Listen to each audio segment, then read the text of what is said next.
A senior UN official says Saudi Arabia's slight easing of its blockade on Yemen is not enough to stop the impoverished country from plunging into famine, urging further measures to alleviate the humanitarian crisis.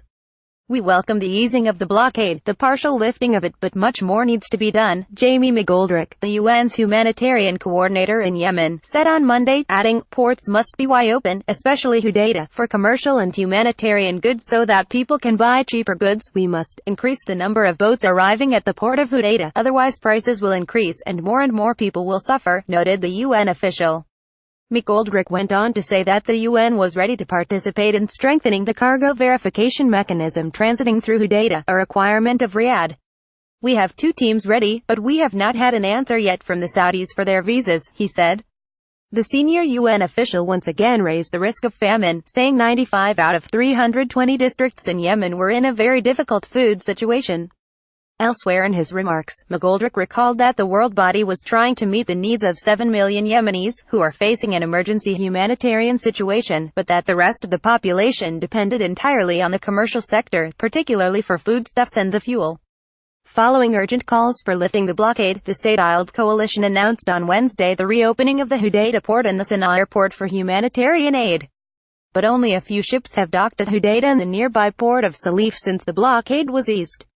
Nobel Peace Laureates urged Saudis to end blockade separately on Monday. A group of Nobel Peace Laureates urged the Saudi coalition to end their blockade of the Arab world's poorest country that has deprived it of much-needed aid and squeezed it to the brink of famine.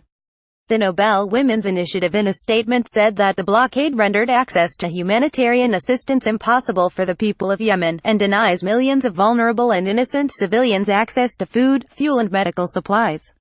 They wrote that it further aggravates what the United Nations has called the world's worst humanitarian crisis to date, denying over 20 million people of needed life-saving humanitarian assistance in what amounts to collective punishment.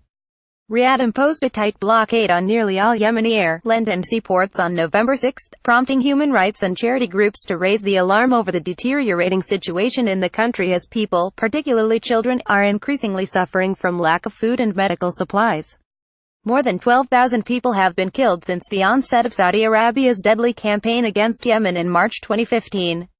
Much of the Arabian Peninsula country's infrastructure, including hospitals, schools and factories, has been reduced to rubble due to the war. Another 2,100 people have died of cholera since April as hospitals struggle to secure basic supplies across the country. According to the UN, the country is experiencing the worst humanitarian crisis on the planet.